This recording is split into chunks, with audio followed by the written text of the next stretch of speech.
की कड़ी में हर मंडे को हम लेकर के आते हैं हमारा बात आजादी की प्रोग्राम।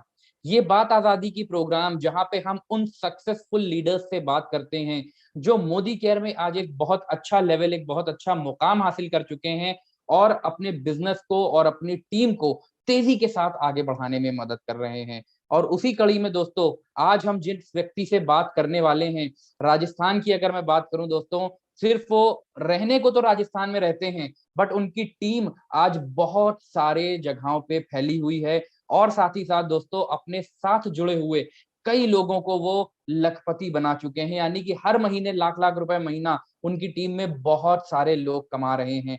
जी हाँ दोस्तों, आज जिनसे हम बात करने वाले हैं हमारे मोदी केयर के ट्रिपल ब्लैक डायमंड डायरेक्टर और समीर मोदी एडवाइजरी काउंसिल के मेंबर मिस्टर वीरेंद्र सिंह परमार जी से। और दोस्तों, आज जो हम उनसे थ्रू जानेंगे, आज उनसे जो हम टिप्स लेने वाले हैं अपने बिजनेस को आगे बढ़ाने के लिए या वो सारी चीजें करने के लिए, उसके लिए मैं चाहूंगा हम सब लोग एक बार जोरदार तालियों के साथ चैट बॉक्स में, यूट्यूब के चैट बॉक्स में हमारे वेलकम मैसेजेस के साथ आप सबके सामने मैं स्क्रीन पे इनवाइट करना चाहूंगा एक ऐसे व्यक्ति, एक ऐसी शख्सियत को जो लाखों की मदद कर चुके हैं। तो जोरदार तालियों के साथ बुलाएंगे मिस्टर वीरेंद्र सिंह परमार जी को। Parmar sir, please welcome on the screen.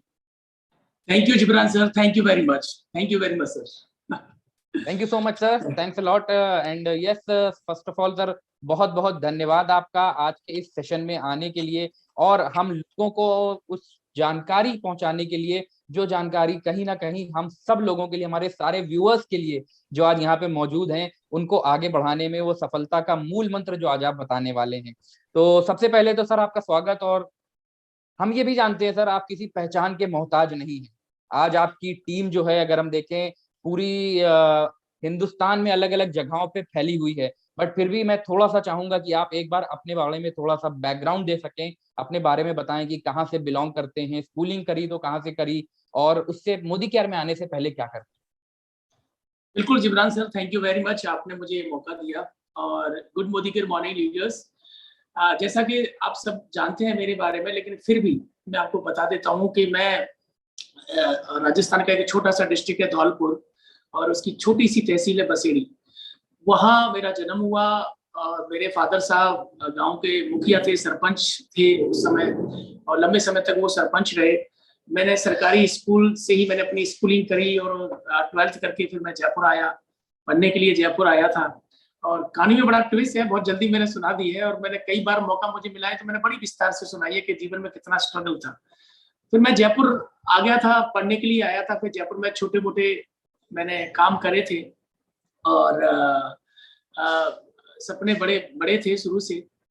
और जयपुर में आने के बाद में फिर यहाँ भी काफी सारा स्ट्रगल किया, सपनों को पूरा करने के लिए काम किया मैंने। और वैसे ऐसा नहीं था कि जीवन में स्ट्रगल की जरूरत नहीं थी, बिकॉज मेरे फादर साहब काफी काफी अच्छे लेवल पे थे, मतलब राजनीति में थे और हमारे पास खूब सारी जमीन थी। तो मुझे लगता है कि पैसे की शायद बिल्कुल भी कमी हमने कभी देखी नहीं, लेकिन बचपन से सपने थे बड़े और यही बस जिद थी कि कुछ करना है लाइफ में। तो जिब्रान सर, स्कूलिंग हुई मेरी बिल्कुल सरकारी स्कूल में मैं पढ़ा और एक एवरेज स्टूडेंट था, कभी ज्यादा मतलब डल भी नहीं रहे, इंटेलिजेंट ज्यादा नहीं हुए और बस गांव से शुरुआत करी सर। बहुत बढ़िया, यानी कि अगर मैं देखूं सर कहीं बहुत बड़े शहर से बिलोंग नहीं करते हैं, एक छोटे से गांव धौलपुर के पास, वहां से आपने शुरुआत करी और स्कूलिंग भी, बिकॉज लोग ये सोचते हैं सरकारी स्कूल में पढ़े यार क्या करेंगे, बट वहां से पढ़ने के बाद भी मेन चीज जैसा आपने कहा कि सपने बड़े थे। तो अगला सवाल जो मैं आपसे पूछना चाहूंगा सर कि लीडरशिप की क्वालिटी यही होती है कि लीडर जो होते हैं ना वो वाई से स्टार्ट करते हैं। अब अगर मैं यहाँ पे जैसा आपने बताया कि फादर भी राजनीति में अच्छे लेवल पे थे, तो बहुत ज्यादा पैसों की तो नहीं थी, तो ऐसे में आपका वो वाई क्या था? क्योंकि हाउ के ऊपर तो सब बात करते हैं, बट क्यों करना चाहिए वो आपके दिमाग में क्यों आया? मतलब ऐसा क्या आया कि आपको मोदी केयर करना है या डायरेक्ट सेलिंग बिजनेस में आना है? तो वो चीज आपसे जरूर जानना चाहेंगे, वाई क्या था आपका? बिल्कुल सर, एक्चुअली मेरे फादर चाहते थे कि मैं नौकरी करूं। मेरे परिवार में से ज्यादातर टीचर हैं, पटवारी भी हैं और आर्मी पुलिस में भी लोग हैं हमारे परिवार में से। तो मेरे फादर भी ये चाहते थे, फादर की बहुत अच्छी जानकारी भी थी, राजस्थान में जब आते थे तो यहाँ भी उनके अच्छे अच्छे मंत्रियों से और उनसे जानकारी थी, तो वो चाहते, हमारे जो रिश्तेदार थे वो भी जो है आर्मी में अच्छे लेवल पे थे। तो मेरे पिताजी चाहते थे कि कहीं पुलिस में लग जाओ या टीचर बन जाओ या कुछ ना कुछ करो, आर्मी में चले जाओ। मेरे का फिजिकली मैं शुरू से, मेरी हाइट वाइट बिल्कुल सही थी, मैं फिट था, तो पिताजी को लगता था कि तुम आर्मी में जाओगे, तुम आर्मी में जाओ। लेकिन मेरे दिमाग में शुरू से एक बात थी कि मुझे करना तो बड़ा काम है, और लेकिन मैं नौकरी से फिर बड़ा काम नहीं कर पाऊंगा, तो मेरे सपने बहुत अलग थे। तो अब मैं जब घर छोड़ा था, तो घर छोड़ने का ये भी एक कारण था कि पिताजी मेरे कह रहे थे कि नौकरी, मतलब पापा ने कहीं किसी से बात कर ली थी नौकरी के लिए, आर्मी में जाने के लिए, और मैं जाना नहीं चाहता था। मतलब हमारे रिश्तेदार भी थे, तो वो उनसे बात कर ली थी, बोले कि इनको चलो वहां फिट करते हैं, लेकिन मैं जाना नहीं चाहता था। और ये घर छोड़ने का एक कारण ये भी बना कि मैंने घर से इसलिए भागा कि कहीं मुझे नौकरी ना लगवा दे। मेरा वाई बिल्कुल क्लियर था कि टाइम लगेगा, एक दिन में नहीं होगा, लेकिन एक दिन जरूर होगा, जो मेरे सपने हैं वो मैं पूरा करूंगा। तो मेरा वाई शुरू से क्लियर था कि मुझे क्यों करना है। मुझे मुझे नेम चाहिए, मुझे फेम चाहिए, मुझे पैसा चाहिए, मेरी बड़ी गाड़ियों से मुझे प्यार था, बड़ा घर, मतलब बंगलों में मैं रहना चाहता था, और बैंक बैलेंस भी बहुत सारा हो, मतलब ऐसी लाइफ और ऐसी लाइफ स्टाइल के बारे में सोचता था। तो मेरा वाई बिल्कुल क्लियर था कि नौकरी से बिल्कुल ये सपने पूरे नहीं होंगे, मुझे कुछ ना कुछ बिजनेस करना पड़ेगा, या मुझे कुछ ऐसा प्लेटफॉर्म चाहिए जहां से मुझे बहुत सारा पैसा चाहिए। तो वाई मेरा क्लियर था सर। राइट राइट सर, यानी कि अगर हम देखें कि लोगों के पास अपॉर्चुनिटी नहीं होती है, आपके पास एक नौकरी की अपॉर्चुनिटी थी, फिर भी आपके दिमाग में था कि नहीं, कुछ अलग, कुछ बड़ा करना है। वो सारी चीजें जो हमने बचपन से सोच करके रखी हैं, उनको पूरा करने के लिए हमें नौकरी की जगह कुछ और प्लेटफॉर्म की जरूरत होगी। और उसी वजह से आपने ये प्लेटफॉर्म चूज किया कि डायरेक्ट सेलिंग या मोदी केयर को करना है, जहां से हम अपने सारे सपने, बिकॉज गाड़ियों की तो हम बात करें सर, मैं देखता रहता हूँ आपकी हाइट और हेल्थ, तो पर्सनैलिटी तो आपकी ऑल दो माशाल्लाह बहुत अच्छी है ही है। जब गाड़ी के साथ आप अपनी फॉर्च्यूनर के साथ चलते हैं ना, तो वो और बेहतर फील दे देती है, एक लुक दे देती है, वो जो कहते हैं ना ऑरा, वो ऑरा दिखाई देता है जब आप अपनी गाड़ी में चलते हैं। तो राइट सर, बट एक चीज और आती है, देखिए आपने अपना वाय तो रखा था कि हाँ मुझे कुछ करना है, बड़ा करना है, बट जब कोई लक्ष्य होता है और हम उस लक्ष्य के पीछे जाते हैं, तो ऐसा जरूरी नहीं होता कि सब कुछ आसानी से हो जाए। बहुत सारे चैलेंजेस आते हैं। तो जैसा आपने कहा कि नहीं, घर वालों का था, फादर का था नौकरी करो, और ऐसे में आपने मोदी केयर को चुना, तो क्या मुश्किलें आपको सामना फेस करनी पड़ी, या जब आप इस बिजनेस में आए तो रिजेक्शन जो आपको आए, तो क्या आपने भी वो रिजेक्शन फेस करे या क्या चैलेंजेस फेस करे? एक बार अगर उनके बारे में थोड़ा सा बता सकते। बिल्कुल सर, मेरे मेरे जो बड़े बड़े ब्रदर हैं वो टीचर हैं, और छोटे वाले ब्रदर भी अच्छी खासी एजुकेशन है, उनकी नौकरी तो नहीं लगी, लेकिन वो शुरू से पिताजी के साथ में राजनीति में चले गए, अभी वो कॉन्ट्रैक्टर हैं। तो मेरे फादर साहब को मेरी बड़ी चिंता रहती थी कि ये पता नहीं क्या करेगा। बड़े वाले तो चलो सेट हो गए, उनको सरकारी नौकरी मिल गई, छोटे वाले भी सेट हो गए, उनकी राजनीति में भी पकड़ थी और वो कॉन्ट्रैक्टर भी बन गए, ठेकेदार। तो ये बोले ये क्या करेगा, मेरे को लेके हमेशा वो टेंशन में रहते थे। और जब मैं मोदी केयर में आया, जैसा आप बता रहे हैं, जब मैं मोदी केयर में आया तो बहुत सारे चैलेंजेस आए थे, क्योंकि एक तो दो तरह के लोग होते हैं। एक तो उनको इस लाइन का, डायरेक्ट सेलिंग का या नेटवर्किंग का एक्सपीरियंस हो उनके पास, तो उनको ड्राइव करना बड़ा इजी हो जाता है, और ना सुनने की पहले से उनको आदत होती है। और मैं क्या फर्स्ट टाइम जब इस इंडस्ट्री में आया था, मोदी केयर जब मैंने ज्वाइन करा था, तो मुझे लगा कि मैं पता नहीं कर पाऊंगा कि नहीं कर पाऊंगा, क्योंकि डेमो भी देना पड़ता है, लोगों से बात भी करनी पड़ती है, और आग्रह करना पड़ता है, और आग्रह तो शुरू से हमारे एटीट्यूड में था ही नहीं। तो बड़ी दिक्कत, बहुत चैलेंजेस आए थे। और लेकिन फिर एक चीज बहुत जल्दी समझ में आ गई, मैं ईश्वर का धन्यवाद देना चाहूंगा कि मतलब एक चीज बहुत जल्दी समझ में आ गई कि इस बिजनेस में अगर कामयाब होना है, तो आपको एक तो ये भूलना पड़ेगा कि आपका बैकग्राउंड क्या है, और आपको ये भी भूलना पड़ेगा कि आप क्या हो। ये भूल के और आपको सिस्टम को फॉलो करना पड़ेगा। तो मुझे अच्छी तरह ध्यान है सर कि जब मैंने पहली बार डेमो किट बनाया था, मेरा तीसरे दिन मोदी केयर में जब आया, तो मैंने तीसरा दिन डेमो किट बनाया अपना। और मेरे पास उस समय सफारी गाड़ी हुआ करती थी, 14-15 लाख रुपए की गाड़ी थी उस समय, और मैं सफारी गाड़ी में अपनी में डेमो किट लेके, और जब मैं लोगों को डेमो देने जाता था, तो लोग मेरे से ये कहते थे, देखो लोगों को मेरे बैकग्राउंड के बारे में पता था, मैं जो काम करता था रियल एस्टेट का उसके बारे में पता था। लोगों को इतना पता था कि जयपुर में सबसे बड़ा काम इनका हॉस्टल का है, 4-5 हजार बच्चे इनके पास में रहते हैं, तो उनको सबको पता था कि इनकम इनकी क्या है। तो मैं जब डेमो किट लेके अपनी सफारी में से जब लोगों के सामने बैठता था, तो लोग कहते थे कि प्रॉपर्टी वालों के इतने बुरे दिन आ गए कि आप ये तेल साबुन सोडा शैम्पू बेचने लगे, तुम तो जमीनें बेचते थे। तो ये चैलेंज थे सर, लेकिन मैं इन चैलेंजों को दूसरी तरीके से लेता था। मैं ऐसे लेता था इस चैलेंज को कि शायद इनको कुछ नहीं पता, कि ये जानते नहीं है कि मैं क्या कर रहा हूँ। तो इसलिए ये बिल्कुल सही है, बहुत से लोग लड़ लेते हैं, गुस्सा हो जाते हैं, आपने ऐसा कैसे बोला। मेरे से लोग जब बोलते थे तो मैं उसको पॉजिटिव वे में लेता और मैं कहता था कि शायद, मन में सोचता था कि इनको नहीं पता कि मैं क्या काम कर रहा हूँ, मैं दुनिया का सबसे बड़ा काम कर रहा हूँ, दुनिया का सबसे खूबसूरत काम कर रहा हूँ, और डायरेक्ट सेलिंग इंडस्ट्री दुनिया की सबसे बड़ी इंडस्ट्री है, और मैंने जो डिसीजन लिया है वो मैं जानता हूँ, शायद इनको नहीं पता। तो मैं धीरे धीरे उनको हैंडल करता था। ये एक्चुअली सर ऑब्जेक्शन हैंडलिंग में आती है ये सारी चीजें। तो ये जो ऑब्जेक्शन थे मैं उनको हैंडल करने लगा धीरे धीरे, और फिर मुझे तजुर्बा हो गया कि अब कौन क्या क्वेश्चन करेगा, मुझे जवाब क्या देना है। तो बहुत सारे चैलेंजेस आए थे। मुझे पहली बार, मुझे अच्छी तरह ध्यान है कि मैंने जब डेमो दिया था तो मुझे कई बार मैंने ये सोचा कि मैं क्या काम कर रहा हूँ, ये डेमो देना मेरा काम नहीं है यार, मैं लोगों को जमीनें बेचता हूँ। और सर मैं बताऊं आपको कि जब हम प्रॉपर्टी का काम करते थे, रियल एस्टेट का काम था, तो मेरे काउंटर के नीचे नोट का कट्टा भर जाया करता था, मतलब बोरी जो होता है वो भर जाया करता था। और मैं लड़के को बोलता था, ये 2011-12 की बातें हैं, मैं लड़के को बोलता था वो कि इसको उठा कट्टे को मेरी गाड़ी में पटक दे।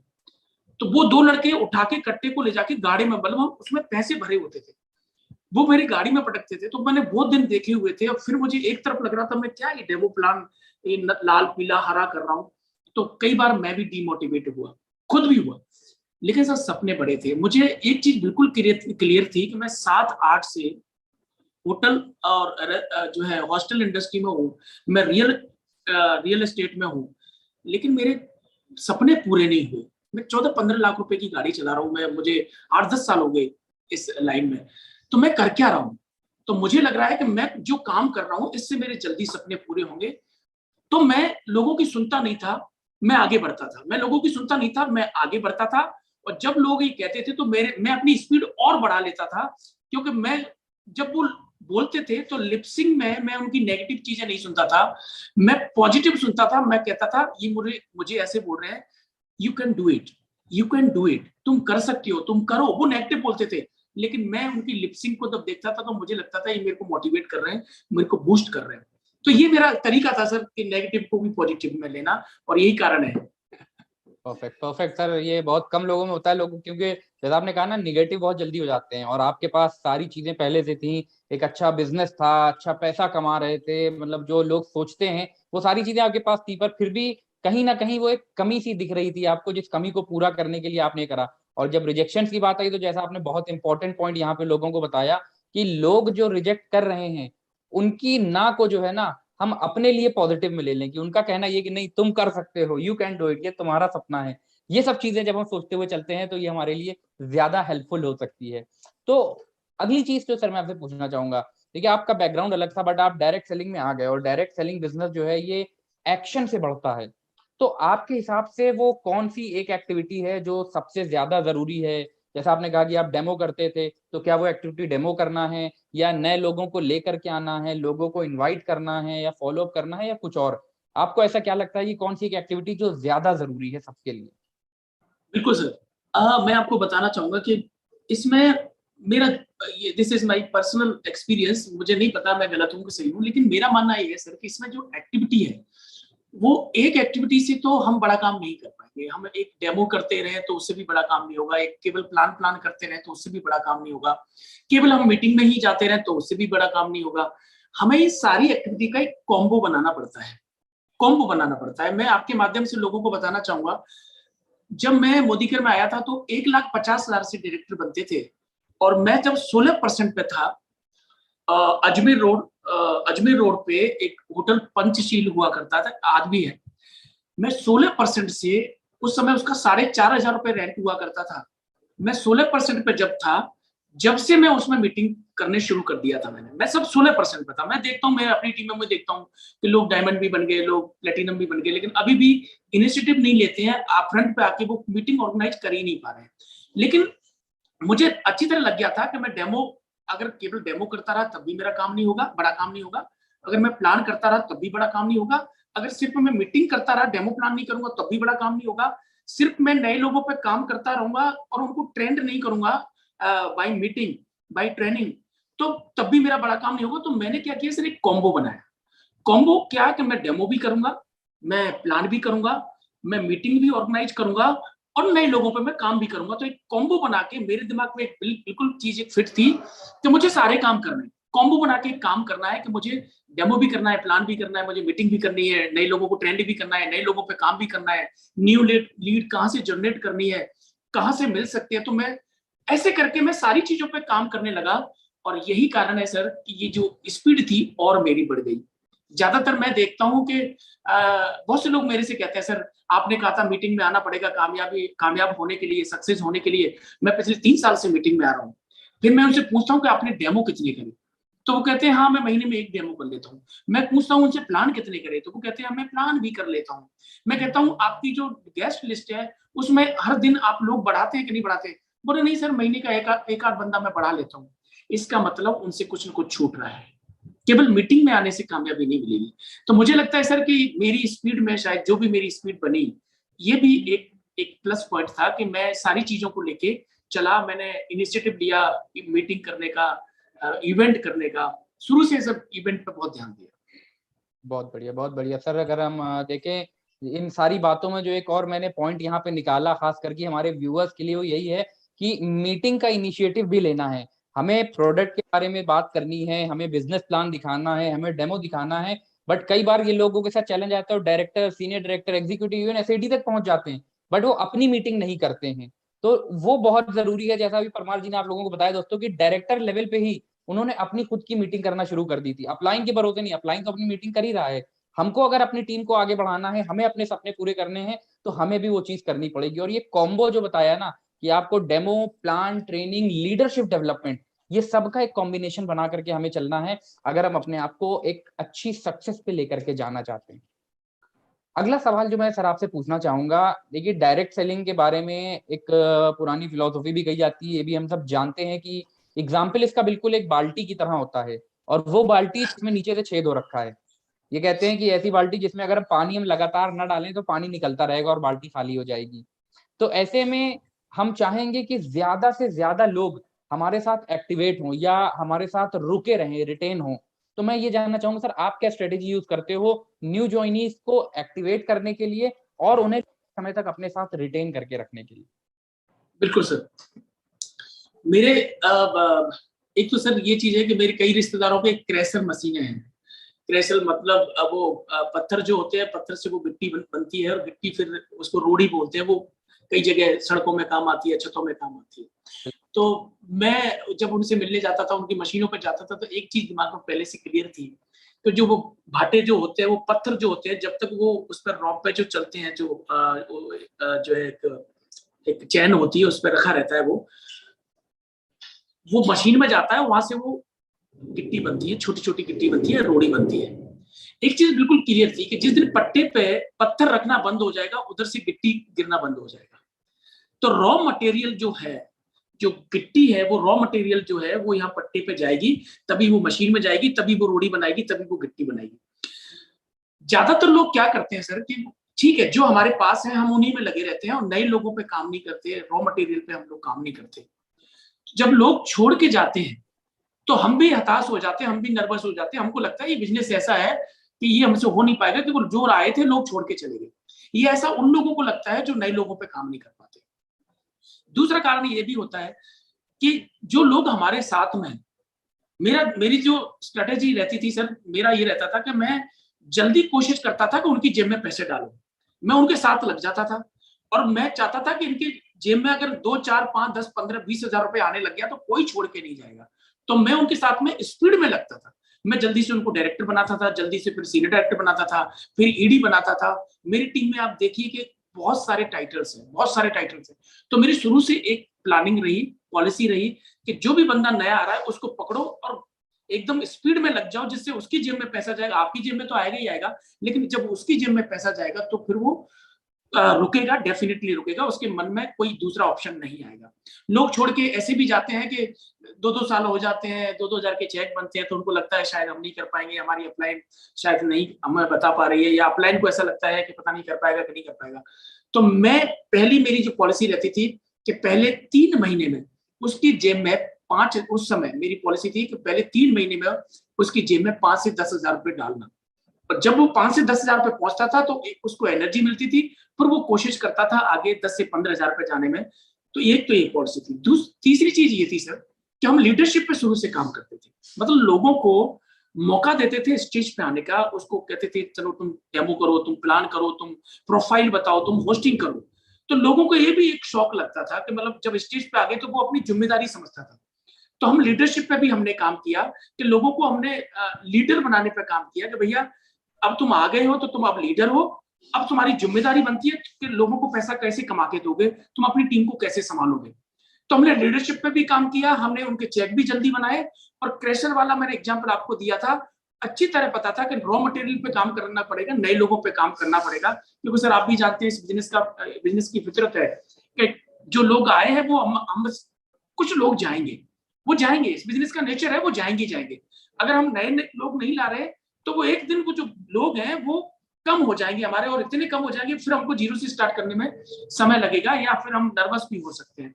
लेकिन नए लोग आ रहे हैं, 10 लोग नए आ रहे हैं, 2 जा रहे हैं तो कोई फर्क नहीं पड़ेगा। 8 हमारे पास रुक रहे हैं, फिर 10 आ रहे हैं, 2 जा रहे हैं, फिर हमारे पास 8 रुक रहे हैं, 4 गए लेकिन 16 हमारे पास बच गए।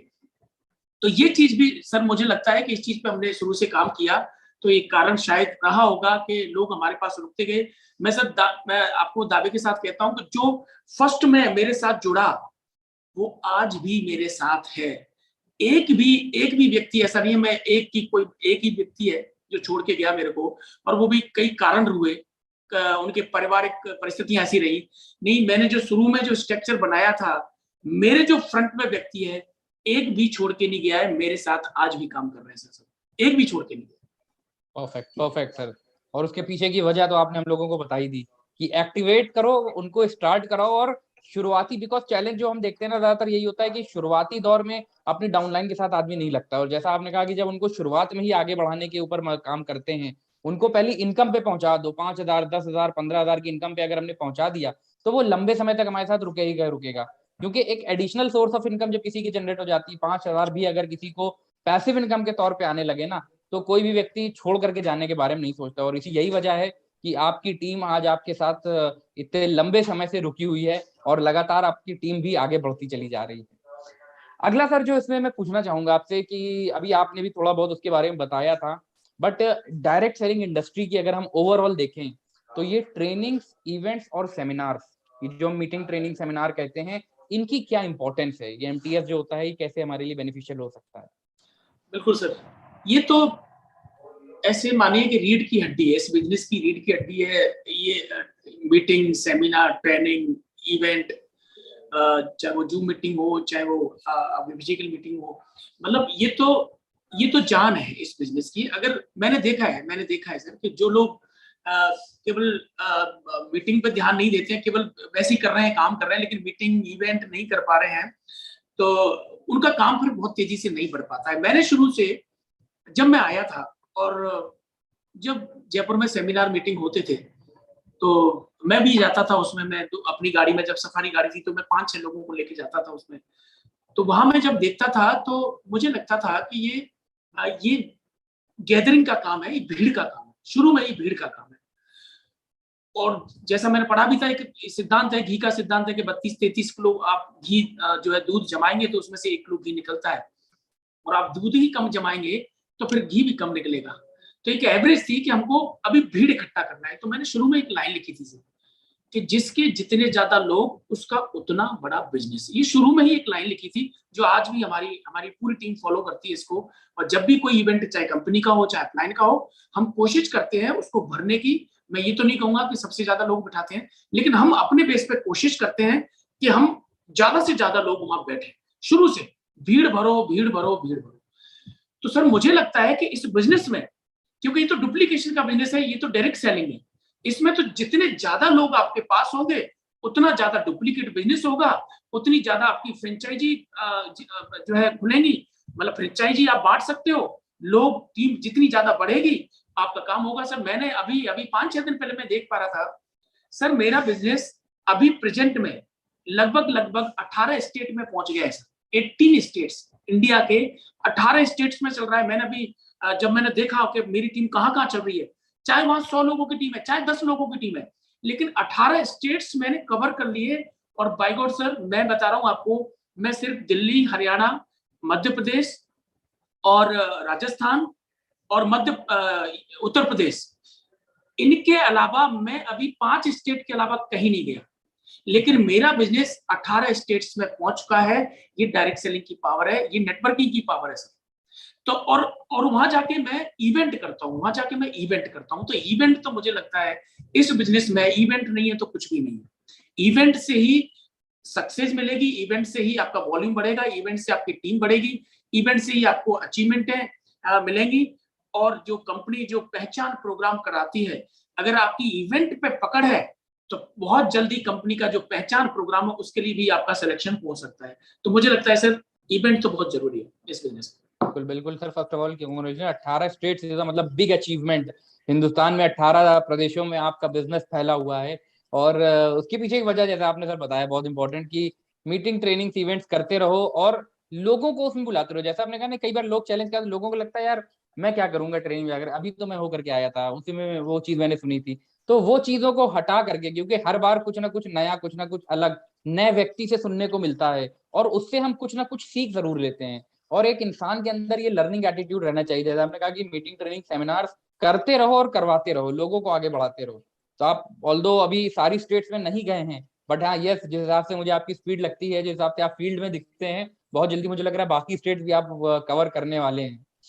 तो राइट सर, बहुत अच्छा। और अगला सवाल जो मैं आपसे अब इससे रिलेटेड पूछना चाहूंगा सर, देखिए बिजनेस है और हम सब इंसान भी हैं, तो ऐसे में कुछ गलतियां भी होती हैं हमसे। तो मैं आपसे जरूर जानना चाहूंगा सर कि कोई एक ऐसी गलती जो आपने करी हो और आप उसको दोबारा ना करना चाहते हो, ताकि हमारे जो व्यूअर्स यहाँ पे मौजूद हैं वो भी आपकी उस गलती से सीख लेकर के उस गलती को ना दोहरा सके। बिल्कुल सर, शुरू में जब मैं इस बिजनेस में आया था, जुड़ा था सर मोदी केयर से, तो मैंने एक गलती करी थी, मैं प्री जज करता था। और मेरे मन में एक दिमाग चलता था कि मैंने जो लिस्ट भी बनाई, तो मैंने ऐसे लोगों की लिस्ट बनाई जो मुझे लगता था कि ये कर सकता है। मैंने लिस्ट ऐसे नहीं बनाई कि वो मेरा जानकार है, चाहे वो सब्जी की दुकान लगाता है, चाहे वो डॉक्टर है, चाहे वो इंजीनियर है, चाहे वो प्रॉपर्टी का काम कर रहा है, चाहे वो मेरा ड्राई क्लीन वाला धोबी है। मतलब ऐसे मैंने डिसाइड नहीं किया। मैंने क्या देखा, नहीं नहीं नहीं नहीं, ये तो पंचर वाला तो कर ही नहीं पाएगा, सब्जी वाला कर नहीं पाएगा, और ये तो टीचर है, ये तो ज्यादा कीड़ा करेगा। टीचर का मैंने नाम ही नहीं लिखा, और मैंने नाम लिखा डॉक्टर का, लिखा मेरे जो प्रॉपर्टी के जो साथ के लोग थे उनका नाम लिखा। मैंने सर सिलेक्शन जो किया वो पैसे वालों लोगों का सिलेक्शन किया। तो मैंने प्री जज कर लिया कि ये तो करेगा, ये नहीं करेगा।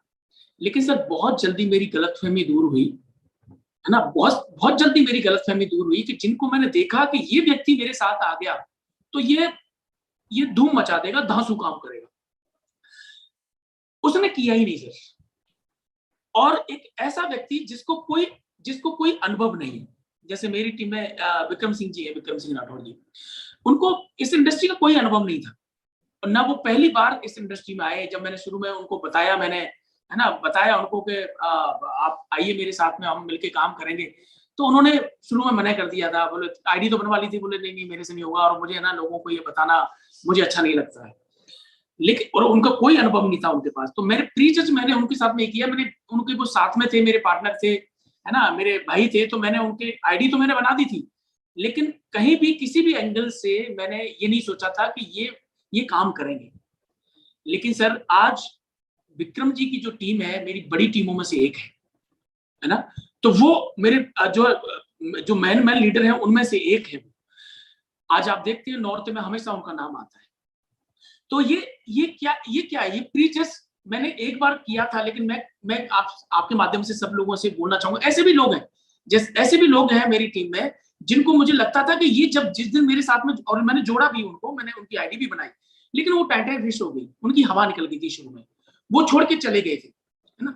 लेकिन मैंने जिन लोगों के बारे में बिल्कुल नहीं सोचा, जैसे श्याम प्रताप जी है मेरी टीम में, श्याम प्रताप जी की मुझे, इनका ऐसा शाही नेचर था कि ये बोलते बहुत कम थे, इनको जितना पूछा जाता था उतना ही बोलते थे, और ये शर्मीले स्वभाव के थे। तो मुझे लगता था ये आदमी तो कभी करेगा ही नहीं। एक IIT रुड़की से कटारिया जी हैं, उनको मुझे हिम्मत नहीं हो रही थी डेमो प्लान करने की, बताने की कि मैं इनको बताऊं कि नहीं बताऊं, लेकिन मैंने, क्योंकि मैं आपको ये बताना चाह रहा हूँ, तो प्री जज मैं कर रहा था कि करेंगे कि नहीं करेंगे, लेकिन फिर भी मैंने बता दिया। आज देखिए एक अरुण शर्मा जी हैं, एक रूपेश सैनी जी। सर रूपेश सैनी जी को जो मैं पहली बार जब मैंने ज्वाइन कराया था और मैं जब इनको सामान देने जाता था तो रूपेश सैनी जी बोलते थे, हाँ जी क्या, मैंने की सामान लेके आया हूँ, आओ आओ उतर के आओ गाड़ी में से, मेरे ढाबे पे रख जाओ। रूपेश सैनी जी का सामान, पवन जी का सामान, मैं गाड़ी, सफारी गाड़ी हुआ करती थी, मैं जाके उतर के और उनके काउंटर पे रख के आता था। मेरी नजर में ये था कि ये लोग काम नहीं करेंगे लेकिन मेरे यूजर है। लेकिन सर आज एक गोविंद जी हमारे, है ना, गोविंद खुरानिया जी, इनका नेचर बहुत बहुत अलग नेचर है और बहुत शर्मीले भी हैं। इनको कभी गुस्सा आता नहीं है, मतलब इनको देख के ऐसा नहीं लगता कि आदमी बहुत फाड़ू काम कर सकता है। तो ये जो लीडर है ना सर हमारे, ये लीडर जो जितने भी लीडर हैं हमारे, ये वो लीडर हैं जिनके शुरू में मैंने प्रीजज किया था कि ये काम नहीं करेंगे, लेकिन सर आज मेरी टीम की जान यही लीडर है, मेरी टीम की पहचान और मेरी पहचान यही लीडर है। आज अगर दुनिया मुझे जानती है मोदी केयर में तो इन्हीं लीडर्स की वजह से जानती है। और ये वो लोग हैं जिनको मैंने प्रीजज किया था और मैंने सोचा था ये कभी काम नहीं करेंगे। तो मैं तो आपके माध्यम से बताना चाहूंगा सर कि इस बिजनेस में प्रीजज नहीं करना है। कौन क्या कब क्या कर सकता है और कितना आगे जा सकता है, कौन कितना बड़ा काम कर सकता है, शायद हम सोच भी ना पाए। तो हमारे ये बिजनेस तो हमको ये सिखाता है, कोई भी आओ भैया, तुम कोई भी हो, आ जाओ, तुम ज्वाइन करो, तुम काम करो बस। फिर मैंने अपना नेचर बदला सर, फिर मैंने कोई प्रीजज नहीं किया। फिर तो मेरी जो सामने जो पड़ा मैंने उसको ज्वाइन कराया, कोई भी है, बस का कंडक्टर को ज्वाइन करा दिया, बिजली का जो बिल की जो रीडिंग लेने घर पे आता था उसको ज्वाइन करा दिया। मैंने जब घर बनाया था 2012 में, उसके कॉन्टेक्ट मेरे पास थे, किसके जो पीओपी मेरे घर में करी थी, जिसने कलर मेरे घर में करा था, प्लम्बर जो मेरे घर में जो काम किया था प्लम्बरिंग का, उसको भी मैंने ज्वाइन करा दिया। उसके बाद में मैंने फिर डिसाइड किया कि अब प्रीजज नहीं करना है, अब तो जो भी आगे आए सबको डायरेक्टर बनाओ, सबको डायमंड बनाओ, सबका जीवन बदलो। तो जो गलती मैंने करी मैं चाहता हूं आप में से कोई ना करे। बिल्कुल बिल्कुल बिल्कुल सर, बहुत बढ़िया, बहुत अच्छा लगा है सुन करके आपकी बात, बिकॉज ये चैलेंज बहुत आता है, हम लोग प्रीजज बहुत करते हैं और सब लोग करते हैं। और जिस हिसाब से मैं आपकी टीम से मिला हूं, मैं आपकी टीम के साथ वर्क कराए, तो मैं देखता भी हूँ यहाँ पे हर वो व्यक्ति, फिर वो चाहे आईआईटीएन हो हमारे, या फिर पहले से होटल के मालिक हो, या ढाबा चला रहे थे, या हर व्यक्ति को आपने फोकस करा और हर व्यक्ति को आगे बढ़ाया। सबसे अच्छी चीज सर यही थी कि आपने प्रीजज नहीं करना, बाद में जो शुरुआत में गलती कर दी थी वो गलती धीमे धीमे खत्म करके प्रीजज करना छोड़ दिया। तो उसी का नतीजा आज ये है कि आज आपकी पहचान 18 प्रदेशों के अंदर ऑलरेडी है। और पूरी उम्मीद है मुझे, जो बचे हुए हमारे हैं लगभग, हम अगर हम यूनियन टेरिटरीज को भी मिला रहे तो जो 30-32 है हमारे पास, उन सब जगहों पे आपकी टीम बहुत जल्द होने वाली है। तो बहुत बढ़िया सर, बहुत अच्छा लगा। लास्ट में एक और सवाल जो आखिरी मैं आपसे पूछना चाहूंगा सर, बहुत सारी चीजें आपने बताई, अब अगर मैं लास्ट समराइज करके एक रीजन जानना चाहूँ कि लोगों को मोदी केयर क्यों करना चाहिए, वो एक रीजन क्या होगा? बहुत सिंपल है सर, और इस सिंपल को इतने साधारण से सवाल को हम लोग समझ नहीं पाते हैं। देखिए सर, मैं तो व्यापारी हूँ, शुरू से बिजनेस में रहा, पढ़ाई में कोई खास अच्छा नहीं था, एक एवरेज स्टूडेंट रहा। हम फिसड्डी भी नहीं थे लेकिन आगे भी नहीं बैठते थे। मुझे लगता है सर कि आज कोई भी आप धंधा कर लीजिए, कोई भी छोटा से छोटा धंधा करेंगे, आपको वहां भी 1 लाख 2 4 लाख 5 10 लाख रुपए का आपको इन्वेस्टमेंट करना पड़ता है। जैसे मेरा हॉस्टल का जयपुर में काम था, तो मैं जो मेरी रेंटेड सारी बिल्डिंग थी, मेरा 12 से 15 लाख रुपए हर महीना रेंट था उसका, और 40 लोगों का स्टाफ था उसमें। और जो सैलरी, अगर 10,000 रुपए भी सैलरी मांगते हैं तो आप अंदाजा लगाइए कितनी सैलरी मैं बांटता था। तो ये जो बिजनेस करना इतना आसान नहीं है, और इतने सारे चीजों को अरेंज करना, बहुत सारी माथापौड़ियां होती है सर, बहुत सारी हेडेक होती है, बहुत सारे चैलेंजेस आते हैं, और कंपटीशन भी बहुत ज्यादा है मार्केट में, कंपटीशन भी ज्यादा है। जहां मेरा हॉस्टल चल रहा है, अगर बगल में किसी का हॉस्टल आ गया तो मेरा बिजनेस कम हो जाएगा। एक्चुअली मार्केट में बहुत कंपटीशन है, कोई भी बिजनेस में जाएंगे आप, कोई भी धंधा करेंगे, वहां आपको कंपटीशन से सामना करना पड़ेगा, कॉम्पिटिटर्स साथ में खड़ा होगा। और ये बहुत बड़ा चैलेंज है आज के समय में। सरकारी नौकरी है नहीं, और है तो बहुत कम है, और बिजनेस करने के लिए आपके पास एक्सपीरियंस होना चाहिए, आपके पास मैन पावर होनी चाहिए, आपके पास मनी पावर होनी चाहिए, आपके पास अनुभव तो जरूरी है, और बहुत सारा सेटअप होना चाहिए। मुझे लगता है सर कि मोदी के इसलिए लोगों को करना चाहिए कि आज जो समय चल रहा है, ज्यादा ज्यादा पैसा लगा नहीं सकते। तो जैसे अभी कोविड आया, जरूरी कोविड चला गया, कोविड जैसी बीमारी कल कोई आ गई और हमने 50 लाख रुपए धंधा में डालकर स्टार्ट किया और कल कोई परेशानी आ गई, कल कोई बीमारी आ गई, तो फिर आप क्या करेंगे? लोग बर्बाद हो चुके हैं, आपको पता है। तो मुझे लगता है सर, मोदी केयर करने का बहुत सारे कारण हो सकते हैं। मैं गिनाने बैठा तो मैं आपको 1000 कारण गिना सकता हूं सर कि इंसान को मोदी केयर क्यों करना चाहिए। लेकिन मैं बिजनेसमैन हूं, तो मैं बिजनेसमैन की दृष्टि से देखता हूं कि सर कोई लॉस नहीं है, 100% कोई लॉस नहीं है, क्योंकि हमने इन्वेस्टमेंट नहीं किया और यहाँ कोई मालिक नहीं है, क्योंकि ये मेरा बिजनेस है। एक दिन पहले दिन से एक चीज क्लियर थी, दिस इज माय बिजनेस। मैं अपने लिए कर रहा हूं, ना तो मैं अपनी अपलाइन के लिए कर रहा हूं, ना मैं अपनी डाउनलाइन के लिए कर रहा हूं। मेरे सपने हैं, मेरा परिवार है, मुझे सपनों को पूरा करना है, मुझे पैसे वाला बनना है, मुझे बड़ी गाड़ी चाहिए, मुझे बड़ा घर चाहिए, तो ये मेरा बिजनेस है। और ये वो बिजनेस है जिसमें आपको कोई टेंशन नहीं है सर, कोई टेंशन नहीं है। तो एक चीज बिल्कुल क्लियर थी कि मोदी केयर क्यों करें। पैसे भी निकलने के लिए मोदी केयर करें हम। कोई टेंशन नहीं लेनी है इसलिए मोदी केयर करें, कोई इन्वेस्टमेंट नहीं है इसलिए मोदी केयर करें। और कितनी दुआएं मिलती हैं सर। आज मेरी टीम में लगभग 78 कार आ चुकी हैं, 78 कार हैं। और मैं इनकी कैलकुलेशन करता हूं तो ये 16-17 करोड़ की कारें हैं। कमाल की बात यह है कि इनमें 50% कार उन परिवार में, उन घरों में, उन कॉलोनी में है जिन लोगों का सपना मोटरसाइकिल का हुआ करता था। मतलब मोटरसाइकिल लेना, उनको बाइक लेना भी बहुत बड़ा चैलेंज था। बहुत सारे, मतलब कच्ची बस्ती में जो लोग रहते हैं उनके घरों में ये कार गई, कच्ची बस्तियों में जो लोग रहते हैं। तो मुझे लगता है सर, ये जो दुआएं मिलती हैं, लोगों की जो ब्लेसिंग मिलती है, और लोग जब आपके साथ में सेल्फी लेते हैं, आप अपने घर में आपका फोटो लगाते हैं, उनको लगता है इस इंसान ने हमारा जीवन बदला है। तो मुझे लगता है सर, ना तो ये नौकरी से पॉसिबल है, ना ये व्यापार से पॉसिबल है, और ना ये दुनिया के किसी भी काम से पॉसिबल नहीं है। तो मोदी केयर इसलिए भी करना चाहिए कि जीवन में अगर आप किन्हीं लोगों के लिए अच्छा काम करना चाहते हैं, लोगों का जीवन बदलना चाहते हैं, तब भी आपको मोदी केयर करना चाहिए। और मेरा सर सपनों में ये भी सपना था कि मैं लोगों का भला करूं, लोगों के कुछ काम आऊं और लोगों के जीवन बदलूं। ये शुरू से मेरे अंदर एक सोच थी। तो ये प्लेटफॉर्म मुझे मिला मोदी केयर का, मेरे सारे काम सर इसी एक ही प्लेटफॉर्म से हो गए। बहुत बढ़िया सर। यानी अगर हम देखें, हम सबके अगर कोई ना कोई ऐसा सपना है जो पूरा नहीं हो पा रहा, और अगर हम उसको पूरा करना चाहते हैं, तो हमें मोदी केयर कर लेना चाहिए। क्योंकि मोदी केयर में आपकी कोई भी बाउंडेशंस नहीं है।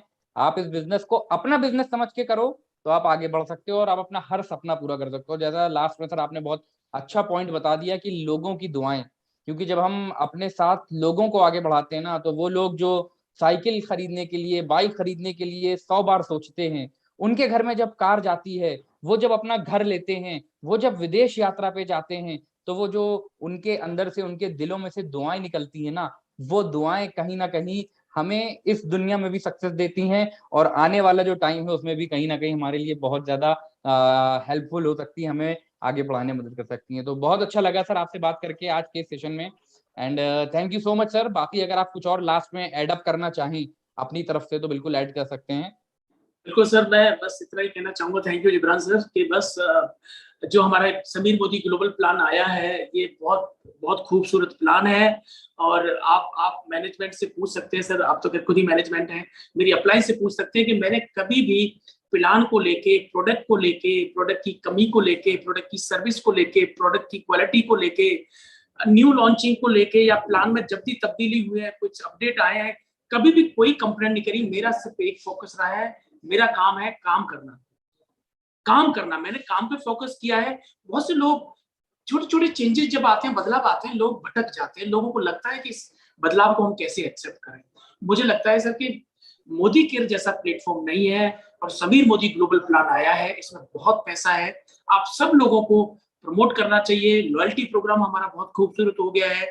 और मेरी छोटी सी सलाह है सब लोगों के लिए, अगर आप माने तो, कि 2000 रुपए का ठीक है, लॉयल्टी में डाल तो दिया है 2000 रुपए, लेकिन अगर हम 60 पीवी को ड्राइव करेंगे, डेफिनेटली हमारे को बहुत बेहतरीन रिजल्ट। ठीक है, कंपनी ने हमको सुविधा दे दी है, लेकिन हम अपने बेस पे भी तो चला सकते हैं। अगर हम 60 पीवी को ड्राइव करते हैं तो डेफिनेटली हमारा व्यापार बढ़ेगा, डेफिनेटली हमारे को जल्दी ग्रोथ मिलेगी और प्रोग्रेस होगी हमारी। तो आप लोग, और थाईलैंड तो है ही, मैं लगभग 5 से 6 अभी ट्रिप कर चुका हूँ। बहुत आनंद आता है, कंपनी बहुत खर्चा, दिल खोल के खर्चा करती है। दोस्तों थाईलैंड का सपना लीजिए, हम सब लोग मिलके थाईलैंड चलेंगे और खूब सारा एंजॉय करेंगे। Go director, go diamond. Thank you Jibran sir, thank you very much. Thank you so much sir, thanks a lot, thank you so much sir, thanks lot. And lastly जो आपने बहुत अच्छा बता दिया कि हाँ ग्लोबल प्लान के बेनिफिट्स, हम लोग अपने जो टारगेट सेट कर रहे हैं ना वो 2000, 2500, 3000 पे ना करें, हम 60 पीवी का कल्चर ड्राइव करें, क्योंकि ये हमारे बिजनेस की एक इंपॉर्टेंट नींव है। और 60 पीवी करेंगे तो जो डायरेक्ट सेलिंग इंडस्ट्री में पहली बार है कि सेल्फ यूज पे अपने एमसी नंबर पे 60 पीवी और 5-8% पे, तो आपको कंपनी के प्रॉफिट में से भी शेयर मिल रहा है। जो बेसिक बिहेवियर लोग फॉलो कर रहे हैं ना, उनको भी कंपनी अपने प्रॉफिट में से शेयर दे रही है समीर मोदी सुपर बोनस के तौर पे। तो बिजनेस प्लान, ग्लोबल प्लान हमारा बहुत बेहतरीन है, उसको यूज करें, करवाएं, उसके बेनिफिट समझें, अपनी अपलाइन से बैठे कांटेक्ट करें और सीखते सिखाते हुए इस बिजनेस को आगे बढ़ाएं।